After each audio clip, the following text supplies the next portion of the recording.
सुप्रभात बच्चों। बेटा आज हम आपकी व्याकरण की पुस्तक का पाठ करने जा रहे हैं शब्द भंडार। तो देखिए, पहले समझिए कि शब्द भंडार है क्या।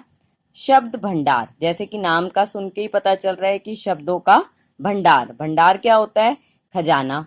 तो हिंदी साहित्य या हिंदी भाषा में शब्दों का ऐसा समूह जिसमें पर्यायवाची, विलोम, एकार्थी, अनेकार्थी, समरूपी भिन्नार्थक और अनेक शब्दों के लिए एक शब्द जैसे शब्दों को एक जगह इकट्ठा करके रखना जो है वो शब्द भंडार है।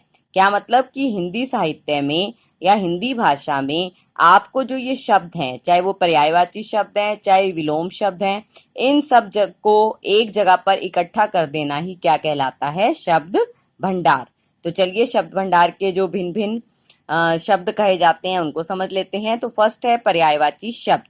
समान अर्थ प्रकट करने वाले शब्दों को पर्यायवाची या समानार्थी शब्द कहते हैं।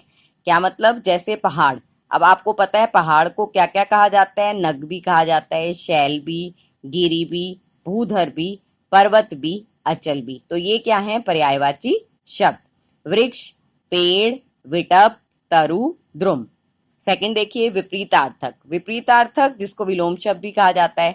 क्या मतलब है इसका? किसी शब्द का उल्टा या विपरीत अर्थ प्रकट करने वाले शब्द क्या कहलाते हैं? विपरीतार्थक शब्द कहलाते हैं। जैसे छोटा, बड़ा, सीधा, उल्टा। थर्ड देखिए अनेकार्थक शब्द। हिंदी भाषा में ऐसे अनेक शब्द हैं जिनके कई अर्थ निकलते हैं। एक से अधिक अर्थ प्रकट करने वाले शब्द अनेकार्थी शब्द या अनेकार्थक शब्द कहलाते हैं। जैसे अंबर, आकाश, वस्त्र, कपास, पत्र, चिट्ठी, पत्ता, पंख। तो ये कौन से शब्द हुए बेटा? अनेकार्थक। नेक्स्ट देखिए श्रुति समभिन्नार्थक शब्द।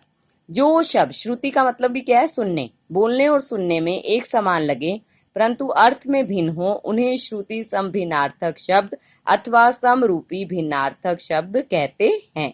जैसे अनल आग और अनिल हवा। है वही अ न ल, लेकिन यहाँ क्या है? अनिल और ये क्या है? अनल। तो अर्थ क्या हो गया? आग और हवा। नीर पानी, नीड़ घोंसला। तो अलग अलग हो गए नीर और नीड़।